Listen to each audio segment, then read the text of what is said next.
Tonight, we report on the celebration of life for Big Bend volleyball coach Stephen Duncan, and the annual Ag Appreciation Parade draws large crowds in Moses Lake.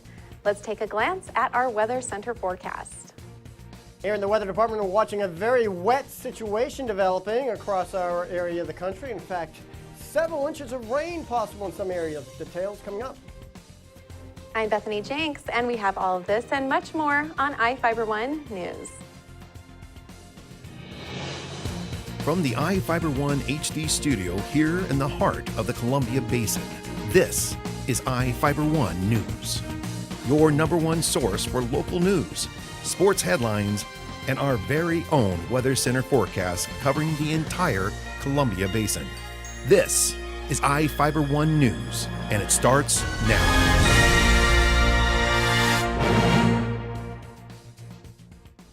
People living in the Moses Lake School District are being asked to approve building a second high school after the board agreed to move forward with a bond measure in the February special election. Reporter Devin Higgins has more. The bond committee did give us two options. One was $105 million, one was $125 million.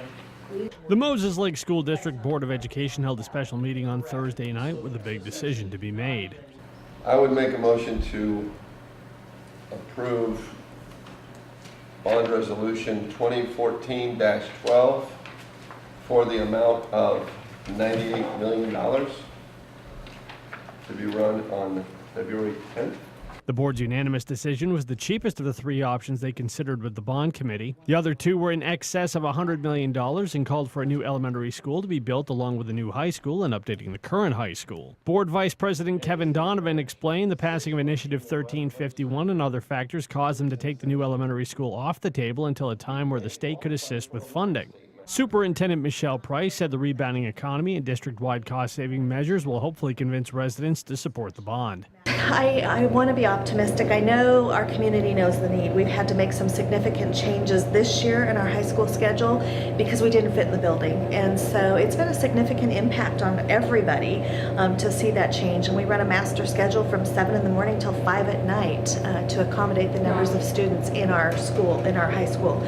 So we really, the need is there. The other piece is that, and my campaign chair was just leaving, she says, what does that do for the year-round schedule? And our board did make a decision in August of 2013 that absent additional facilities that we would need to move to a year-round schedule in the year of 16-17. And this gives us an opportunity to have the community decide, do we want to pay for building facilities, because it's the only way we can build facilities is having the community support to do that, or would they rather do a schedule change that is a different kind of impact? The fate of the bond will be decided along with a new $52 million maintenance and operation levy on February 10th. In Moses Lake, Devin Higgins for iFIBER 1 News. A 15-year-old boy was arrested at Moses Lake High School Thursday morning for a warrant and for reportedly carrying a weapon. Police found the teenager at the school and arrested him on a felony warrant for burglary in the second degree and possession of more than 40 grams of marijuana, according to Moses Lake police records released on Friday. When they were searching him during the arrest, officers allegedly located a piece of metal sharpened to a dagger in his backpack. A report is being made for the Grant County Prosecutor's Office about the teenager's reported possession of a dangerous weapon. Habitat for Humanity of Moses Lake hosted its 20th annual Festival of Trees auction this past weekend. Reporter Jeff Chu was there and has the story. Some of the most beautiful Christmas trees in Moses Lake were elegantly exhibited Friday at the community center.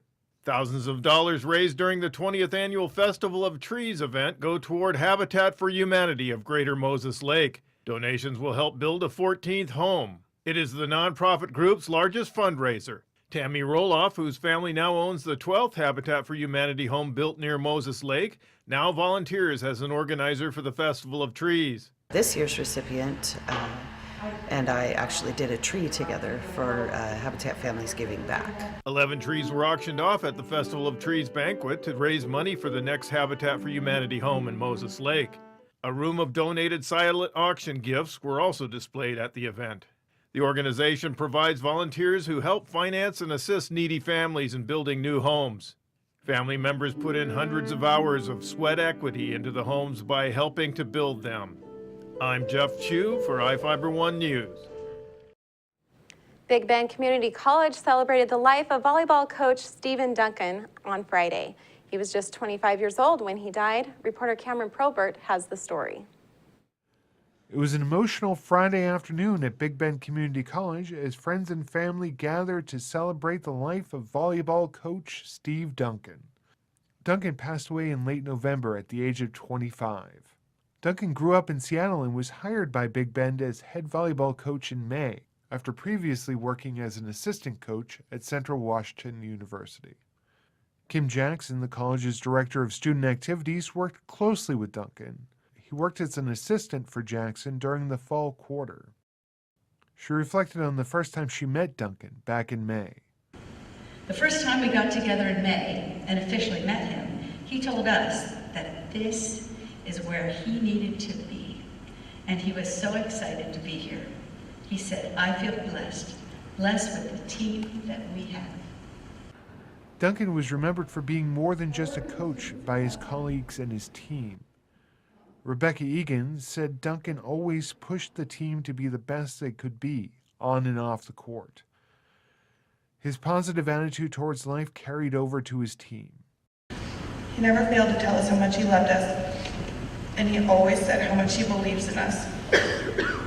If we stay together, nothing will happen that we can't face or overcome. And today, standing in front of you shows how much strength he really gave us to stay together. We were all so blessed to have him as an awesome coach. He changed us all as players, and as awesome as that is, he changed us as people. He never failed to tell us how much he loved every one of us as people and as players, and it was unconditional. For iFIBER 1 News, this is Cameron Probert reporting. Anyone that would like to share memories of Duncan can post them on the college's website at bigbend.edu. Now we take a look at people being sought by law enforcement. This is Sheriff Tom Jones with the Grant County Sheriff's Office. Each of the people you see here have a warrant for their arrest.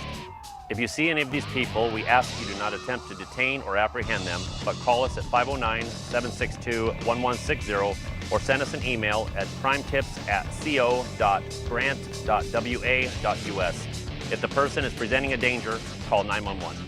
With your help, we can bring these people to justice and make our community safer. We'll be right back after this.